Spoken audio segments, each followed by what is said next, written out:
welcome back. I think this will be the last of the videos that I make today for this particular week in our discussion of DAOs. I will recommend 2 additional videos. A TED Talk explaining City DAO and also, it's a couple of years old now, but I think a really interesting discussion about some of the practical and human issues that arise in relation to the governance of DAOs, which is part of the Coinbase podcast series. I'll refer to both of these a little bit in this particular recording, but I'm going to assume at this stage you haven't looked at those, but I strongly recommend that you do. And our focus in this final recording is going to be on the ethical considerations. I was going to just do ethics in one and risk in another, but I think they overlap. And so I've decided that we're going to talk about ethics and risk at the same time. Before I dive into what I'm talking about when it comes to ethical and risk consideration of DAOs, I think we should just take a moment and think about what ethics are. What does ethics mean? Here, when I'm talking about ethics, I'm referring to the moral principles that guide our behavior and our decision making. In business, ethical considerations are important because they help to ensure that organizations operate in a responsible and a sustainable manner. I'm a big fan of an ethicist called Mary Gentile, who I'll put a reference to some of her materials here. And she's recognized that one of the problems that we have when we teach business students ethics is that as they go out into the real world, we teach all these different ethical frameworks. And depending on what you want the answer to be, you can usually find an ethical framework that will help you get there. Now, I'm not going to plug through the different ethical frameworks as we talk about this. What I'm going to ask you to do is to challenge yourself to think about what are your values? What are your own concepts of what is right and wrong? What is it that you value both from a moral standpoint, but also from a business standpoint? If the closer you are to being able to identify those things, the closer you are to having a sense of what's the right thing to do, what's the wrong thing to do. And be conscious about applying that lens to your thoughts about what the rules for this emerging business structure can be. I also think that it's important when we talk about risk, ethics and risks are closely entwined. And in fact, most risks that we have are related in some way to our ethical position. So if we're thinking about operational risk, funding risk, compliance, health and safety, reputational risk, to a certain extent, the amount of risk we are prepared to take, the amount of downside that we are prepared to tolerate will, to a certain extent, depend on our ethical positions. So let's have that framework in mind as we think about what the risks are. So what are some of the potential ethical concerns with DAOs or risks that sit in relation to DAOs? One concern is around issues of power and control. Because DAOs are decentralized, it can be really difficult to determine who's ultimately responsible for decisions that are made. This can create power imbalances, and it can make it difficult for stakeholders to hold organizations accountable. Stakeholders inside the organization as well as outside the organization. In the podcast, the Coinbase podcast, there's a brief discussion of the ways in which members of a sushi DAO have dealt with the question of how they actually manage their teams. So members of the DAO, some of them are just investors, some of them are contributing to the software and the products that DAO is making. And essentially, they talk about issues that arise when a team leader wants to reward their team appropriately and contribute in a particular way, but because they're not getting the voting support of the other DAO members, they found that difficult to do. And I think that is is the kind of issue that happens in business all of the time, particularly in large organizations. If you work in a team, you see and understand the value of your work in ways that other teams and other parts of the organization don't. And with lots of different levels, etc., comes time to tighten our belts and cut costs, there will always be some sort of decisions that are made, and they're made from a very high level, but ultimately areas get cut or other areas get more support.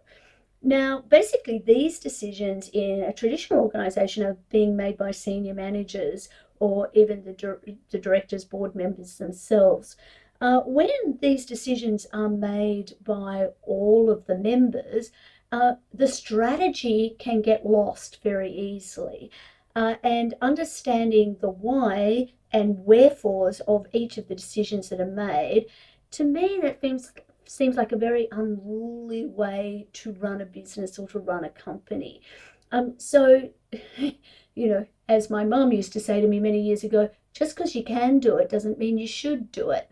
And I think that's a really interesting question for us to ask when it comes to power and control. Most of the literature is looking at power control from the outside, but I'm actually wondering about what the experience of working from the inside might be. Another key concern is around the potential for DAOs to be used for nefarious purposes.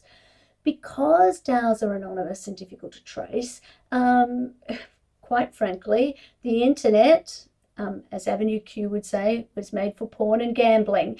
And we know that blockchain technologies have been used to anonymize transactions to move money around in relation to drug and human trafficking, to do all sorts of things that are not ethical and much less legal. And because those DAOs are anonymous and they're difficult to trace, they can, and if they're used to facilitate illegal activities, so say money laundering or terrorist financing, we can't necessarily work out who is behind them easily. Additionally, because DAOs aren't subject to the same regulatory and legal frameworks as traditional organisations, there is a question about whether they might be more susceptible to abuse. Much of the material that I was talking about in the last recording, when I was looking at the Australian Law Reform Commission report and the Select Senate Committee, for example, much of the concern and the hand wringing in relation to that has been around questions about whether or not people who get carried away with the rise and the potential of cryptocurrencies, the extent to which they understand the risks that they're taking and whether they're appropriately informed, and whether those who are selling or promoting those kind of investments are subject to the same level of scrutiny and required to protect investors in the same way. What else? DAOs receive inconsistent regulatory treatment between jurisdictions, particularly in respect of legal personhood, which makes taxing or taxation really uncertain. And again, that by itself can be a really difficult problem. Voting mechanisms. Voting mechanisms rely on token holder participation. And I don't know about you, but when did you last vote at a union? When the union asked you to, or at a company shareholder meeting. Now, these things might not necessarily apply to you. When did you last go to an RMIT student union function and vote for the leadership? Actually, even though you can participate in the voting, doesn't necessarily mean that you will. And so we see this all around the world where voting isn't compulsory, that we're only hearing the voices of those that have an interest in the voting mechanism. Again, that may be a good thing, it may not be a good thing. And we're also getting a lot of this information asymmetry where if people are joining DAOs or buying tokens for the investment possibility, the question then becomes whether or not they really understand what it is that they are doing. Anonymity of participants can be an obstacle to policing financial crimes, or to allowing for, what am I saying here? For enabling action to be taken if there is a breach of contract, or if that if legal action is required because there is a breach of the law. And the big one, again, just because you can use a blockchain to do it, do you really need to? The environmental impact is significant. The quote I have on a slide here, I'm going to read it. You don't need to have a look, comes from the Gomez reading that you've been given. Selena Gomez is a partner at a international firm called Clifford Chance, and I really like her article. It's brief, it hits some really interesting points, and it's really easy to read. But again, she's quoting from Forbes: 78 million tons of CO2 into the atmosphere from Ethereum and Bitcoin mining operations together.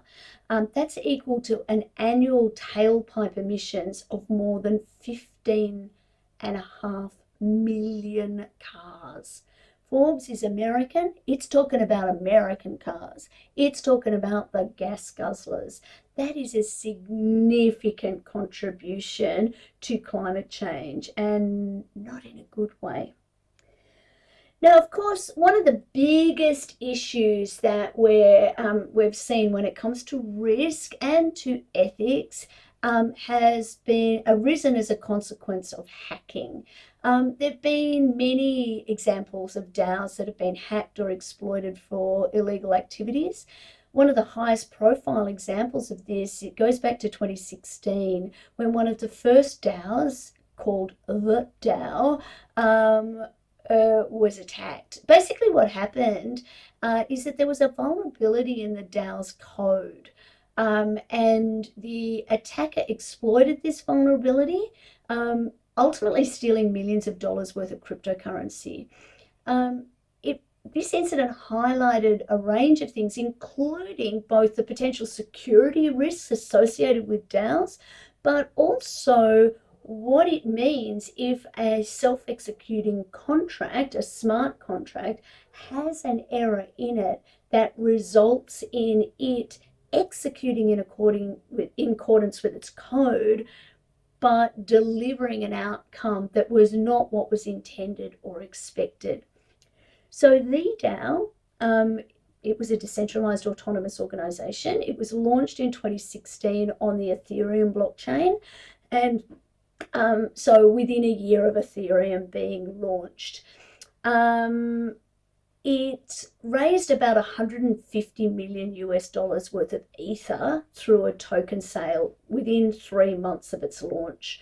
But then it was hacked as a consequence of these vulnerabilities, and $60 million worth of Ether was stolen. Ultimately, the blockchain ended up being hard forked. In fact, the issues with the DAO ended up resulting in the hard fork that resulted, and I've spoken about this before, the creation of Ethereum Classic and the current version of Ethereum that we know. Basically, so we've got now these two distinct blockchains, largely arising out of the way that different investors, holders, token holders is probably the better word for it, responded to what had happened. So initially, Vitalik Buterin, you remember him, he's the one who explains about smart contracts being a vending machine in one of the earlier recordings that we have. He started off by proposing that there should be just a soft fork in the Ethereum network to effectively blacklist this attacker and prevent them from moving stolen funds from one place to another. But the attacker, or someone posing as the attacker, we're never really going to know, and it's never been verified whether it was the person who actually stole the money or not. Basically, anyway, somebody saying they were the attacker, sent an open letter to the Ethereum community claiming that actually, even though they've exploited a vulnerability, it's still a legal holding of these funds, or the funds have gone to them legally, because essentially they've just used the code. They've basically exploited the rules as set out in the smart contract. And basically this particular attacker said, hey, I'm going to sue you if you attempt to take the money back, because effectively it's a smart contract, it's executed the way it was written. Sure, you didn't think it was going to do it that way, but I was smart enough to read the code. Money's come to me, it's a smart contract, it's self-executing, so I win. So this is a good example in a way of an ethical risk. There was a bug in the code that meant that the smart contract didn't do what people thought it was going to do or what was expected. But at the same time, the bug was identified, and the argument is a somewhat legalistic one. The code did what a person skilled in the art of reading the code expected it to do, and accordingly, according to the so-called hacker anyway, exploiting the bug was legal. So tensions get really heightened.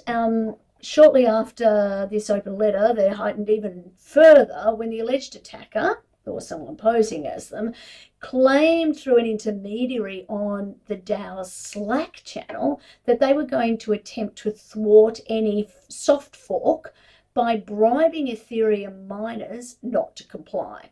The bribe, let's call it what it was a bribe, basically was a collective reward of 1 million Ether and 100 Bitcoin. So ultimately, this is what led to this to the Ethereum network being split in two.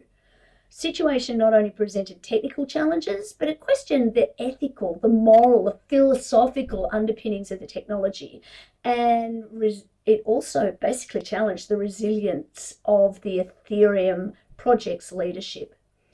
Before the Ethereum community could proceed with Vitalik's soft fork proposal, a bug was then discovered in the update code, making it vulnerable to attack. It's like a soap opera, isn't it? So ultimately the solution that came up, the second solution, was a hard fork. It was proposed, and ultimately after much debate it was executed. So what the hard fork did is it effectively rolled back the Ethereum network's history to before the time of the DAO attack and reallocated the DAO's Ether to a different smart contract so the investors could withdraw their funds. It was super controversial at the time. After all, blockchains are supposed to be immutable, right? And they're supposed to be censorship resistant. It was really unclear for a while whether that hard fork was ever going to be executed. It was proposed by Ethereum developers, so they didn't actually have the unilateral power to implement the change. The miners, the exchanges, and the node operators all had to agree to update their software. There was a lot of heated debate on public forums, including Slack, Discord, Facebook, and Twitter, all of the socials. And basically, after that debate, essentially the rollback happened on the 20th of July 2016, and the hard fork was implemented basically by rolling back to block 192,000, and anything that had happened after that time was basically ignored. But that's how we ended up with the two. Classic, so the people who didn't go to the rollback, and everybody else. So the vast majority of stakeholders adopted the change and the fork was implemented. Clearly not everybody was on board, and that's why we've got those two competing and now totally separate Ethereum blockchains. The people who refused to accept the hard fork that rolled back the blockchain's history, basically they're the Ethereum Classic, ETC mod. The blockchain presently known as Ethereum is the blockchain that implemented the hard fork, and the one known as Ethereum Classic was the one that didn't. though the funds stolen from the DAO were restored to its investors, the attacker didn't lose out entirely. The stolen tokens still remained in their possession on the Ethereum Classic chain and were worth about $8.5 million in Ethereum Classic in the few months following the attack. They've gone up and down significantly since then. The DAO hack and the subsequent Ethereum hard fork really shook the blockchain community at the time, particularly the Ethereum community, and it highlighted major questions about this emerging blockchain technology. In retrospect, it's clear that the decision that Vitalik Buterin, Ethereum developers, and the global community ensured the survival of the blockchain in its earliest days. But since the DAO hack, Ethereum has gone on to essentially be a pillar of blockchain. It is seen as a leader in that governance space.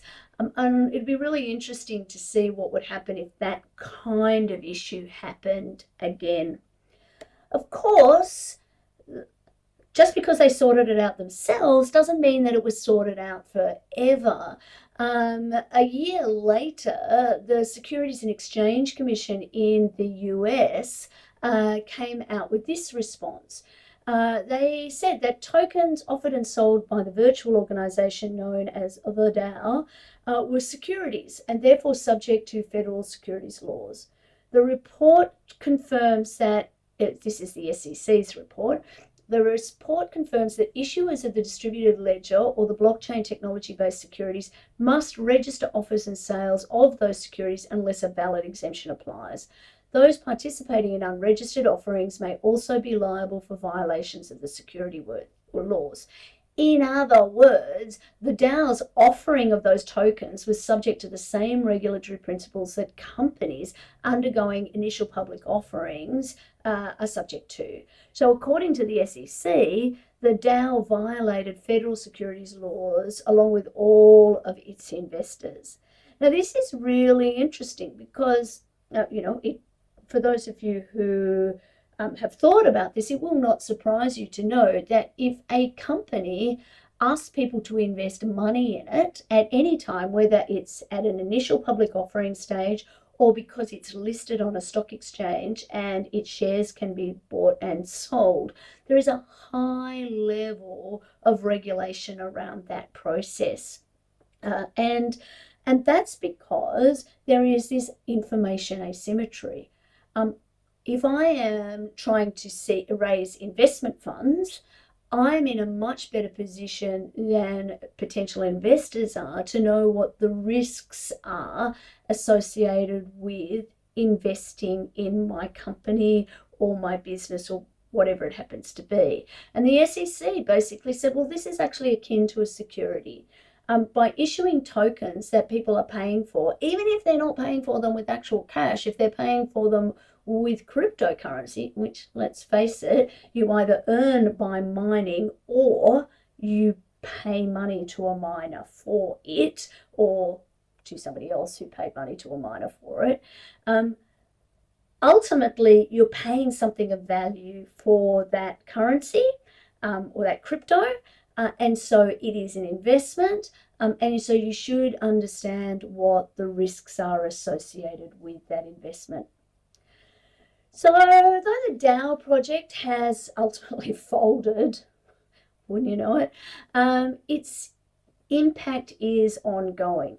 Current blockchain development teams continually look to the DAO's example for guidance, basically for what not to do.